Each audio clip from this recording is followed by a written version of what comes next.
Hello, sports fans, and welcome to this edition of the Cavalier Sports Report. I'm your host, Anthony Juarez, and today I'm sitting down with golf player Rick Hairgrove. Thank you for joining me today, Rick. Thanks for having me. You're a redshirt freshman out of Shawnee Mission West. What is the difference between golf at the high school level and now playing in the college level? Mainly the competition, whereas at a high school tournament, there may be 10 good players, 5 good players. These tournaments, there's always good players. Most schools bring really good players. What all did you do in high school? Did you actually play for a high school team, or did you play like club golf? How did that work? I played for the high school team, also played football in high school, yeah, I played for the team, but my background wasn't football. I started playing football in high school, and I got a football scholarship to Coffeyville Community College, and that ended up not working out too well for me. So came back, spent a couple of years honing my golf game, and now I'm here playing golf in Johnson County. It's actually kind of ironic because I'm not sure if you could find two more contrasting sports between football and golf. Yeah. You got to hit somebody, and now the precision of golf. So what exactly goes in, and how much precision does it take to play golf? A lot of precision. You have to know the distances of your clubs. You have to know which way the wind's blowing, what kind of a shot you want to hit, if you want to hit it high or low.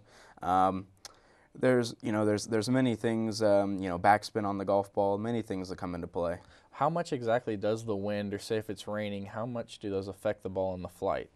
The flight of the golf ball is a little bit different in the wind. You have to be able to hit it lower and try and keep it out of the wind as much as possible. We usually, if it's a 10-mile-an-hour wind coming at you, we usually have to hit an extra club. That's kind of the rule in golf to get it to the point you want it to be. And the heavy air for the moisture kind of keeps the ball from going as far as well. Obviously, in like pro golf, they have more high fancy stuff for technology. Do you have anything that like says what the mile per hour of the wind is, or do you just kind of gauge it?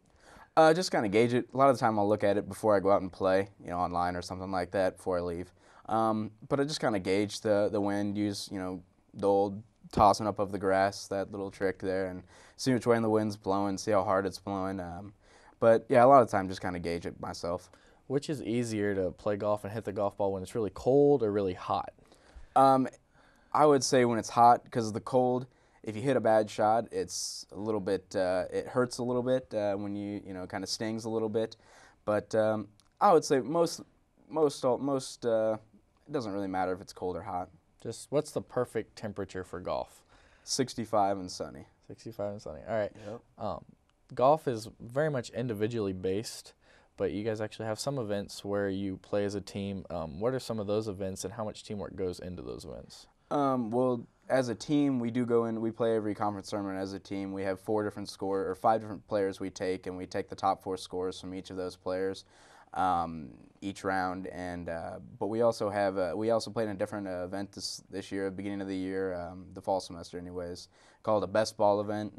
That's where 2 of us pair up, and we play against another pair of guys, and we take the best score from each hole for each of us. Like we both play the hole, and we take the best score.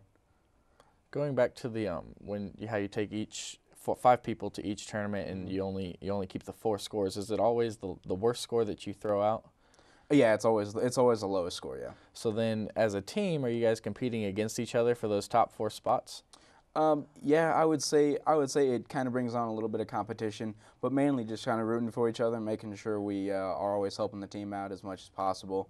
But yeah, I'd say there's a little bit of competition competing for those 4 spots. With your team, it's not a real big team as compared to, like, say, soccer or baseball. There's not a lot of guys. How close are you with all the guys on the golf team? We actually have a really good camaraderie.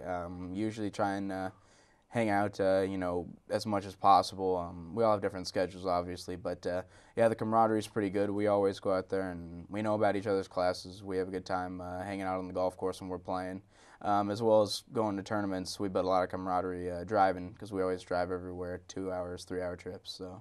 What about fans supporting golf? Not a lot of people know where the golf tournaments are, and also, like you said, they're quite a ways away. How important is it for the people that come out and support you to have them? It's pretty cool to have people come out and support. Mainly it's just parents that come out and support, because our tournaments are so far away, usually, like I said, 2 to 3 hours away, and our national tournament is in Texas this year, so my parents are probably going to try and come down to that if I make it to that. But parents are usually the ones that are out there, but they are really supportive. They're always telling us good job and keep up the good work. How do you personally prepare for each match that you go into? I usually have about an hour to an hour and 15-minute routine. It involves going to the driving range, stretching out a little bit, hitting. I actually always hit all my even clubs.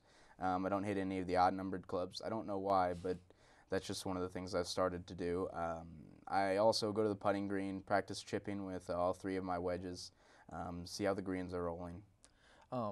You mentioned how you only use certain clubs in your warm-up. Are there any other superstitions that you or just the game of golf has? I always have to personally mark my ball a certain way. It can't be any different, and that's kind of weird. But yeah, I always mark my ball a certain way, just for whoever to tell that's my ball. But that's really the only thing I've got. Is there any like what kind of mark would you use to know that it's yours? I put 3 little dots around the Titleist on the ball.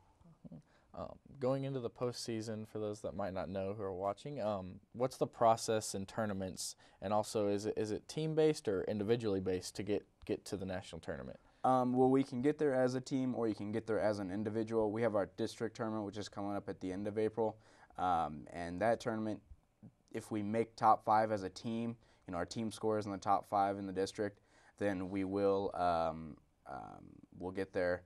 Actually, it's region, but we will get to the national championship tournament. As an individual, you have to be top 10 in the tournament. So is it easier to get as a team or easier to get as an individual based on the competition that you go into the district tournament? I would say as a team, we should be there, but I can't obviously tell for sure. But I would say as a team, because top 10 individually, there are some really good players out there. And if one of us has a good day or 2 of us has a good day, we can get out there. And usually if 2 of us have a good day and make it in the top 10, we'll make it in the top 5 as a team because those scores will help us out. Once you do make it to the national tournament, how does it work? Does your whole team go and you still take 4 out of 5, or is it still basically the same setup in the national tournament? Yeah, it's the same setup, but if we go as a team, it'll be the top 4 scores out of the 5 guys. Going past college into the next level, do you watch any pro golf?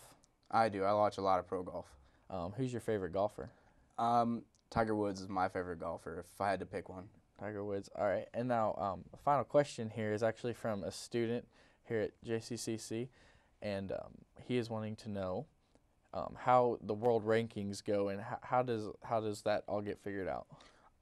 There's a lot of different things that go into the world rankings. There's a committee, I believe it's in England, that goes to the rankings every week, and they look at the best players in the world, and they decide, how they played that week, and they give them ranking points for that. That's basically all I know about it. But yeah, it's a little bit of a process to go through all those players and see who's the best for that week. So, in all the players in the world, are you talking hundreds of players? Thousands of players. Thousands of players, yeah. And they do that every single week. Yeah. That's very tedious. I guess that goes along very well with the game of golf being a precise sport. Yeah. I guess the world rankings would have to stay along those lines as well. That is true, yeah. Right. Well, once again, thank you for Rick Hairgrove for joining us today. Make sure you tune into future shows for more Cavalier sports action. I'm your host, Anthony Juarez, and this has been the Cavalier Sports Report.